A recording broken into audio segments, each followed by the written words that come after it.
Teaming under most definitions includes the fact that we're sort of dependent on one another in some capacity.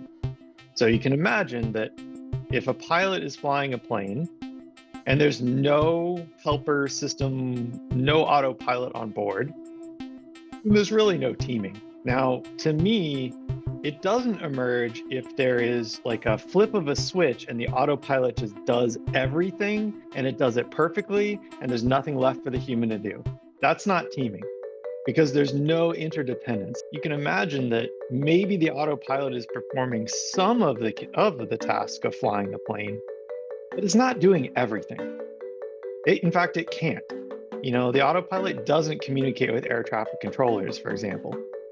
And so what you have here is a thing that's doing some of the pilot's job, but the pilot is still having to engage in the other half of the job. And this gets into, I think, a lot of the conversation around things like ChatGPT, those types of systems. The interactive component or the teaming component, to me, it's the idea that while you could type in a question and accept the answer, more often than not, people trying to use it professionally when they know something already are using it to shortcut things that would otherwise be annoying, but that they still know what should happen.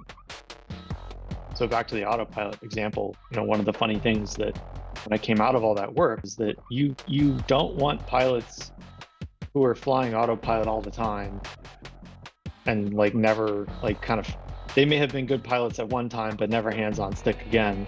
That's a really dangerous thing. So they started mandating changes to that, mandating that people have hands-on stick time and don't just fly this thing autopilot all the time. So there are lots of reasons why people might use it, but the de-skilling component is a dangerous one. And I don't think we fully understand what kind of de-skilling could happen or what ramifications it really has long-term. We understood with the pilots, less time flying plane equals less safe flying of the plane when something goes wrong. There's a very clear, no one can really argue with that logic. You're like, yeah, that makes sense. And you have these harrowing stories that come out of aviation all the time about times when the autopilot gets people into trouble or crashes the plane, or times when the pilot saves the plane because they're good. And so people have these very salient examples of stuff on either side.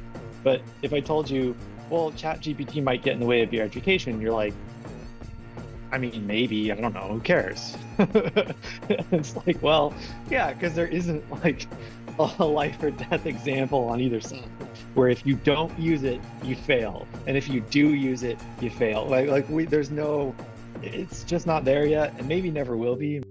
If you de-skill the pilots, but you weren't sure of de-skilling until there's that incident where if only the pilot had been more skilled, it's like, well, and we see this kind of stuff happening. So it's not just an idea. It's not just a potential threat. It's like a real thing that's happened that we know will happen in other places. And again, to some extent, it might not matter.